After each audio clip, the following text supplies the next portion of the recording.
उठावा गुलाबी लागे अखिया शराबी।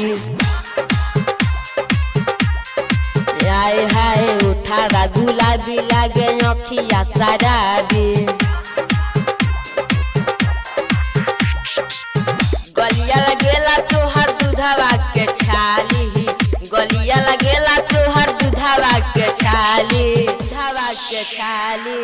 उठावा गुलाबी बाटे अखिया शराबी। हाय हाय उठावा गुलाबी बाटे अखिया शराबी।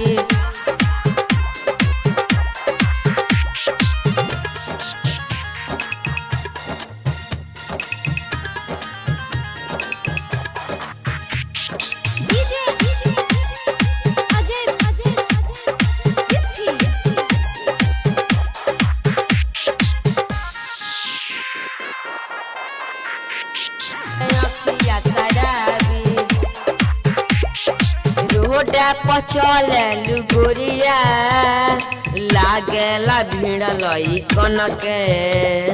देखी के तोहर जवानी बुढ़ऊ के मनवा हसन के, बुढ़ऊ के मनवा हसन के। रोडा पर चले गोरिया लागेला भीड़ लइकन के। देखी के तोहर जवानी बुढ़ऊ के मनवा हसन के, बुढ़ऊ के मनवा हसन के। करेला पागल तोहर कानवा के बाली। उठावा गुलाबी लागे अखिया शराबी।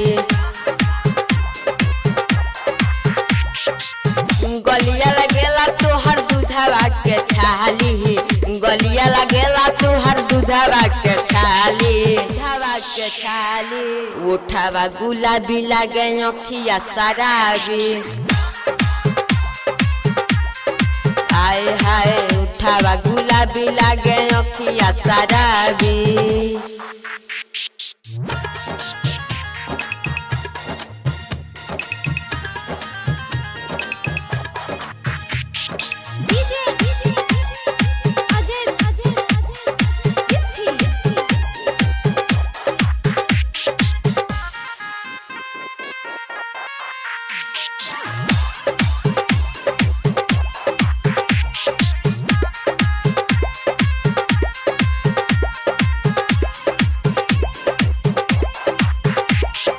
कहले रही तोरा हाल मोराज बुढ़ा तोहर हाल बा।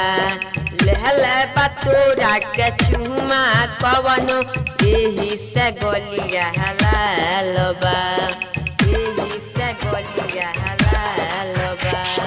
कहले रही तोरा हाल मोराज बुढ़ा तोहर हाल बा। लहले बा तोरा के चुमा कवन एही से गलिया हलाल बा, एही से गलिया हलाल बा। कहले छोटू लाल जर हम खाली।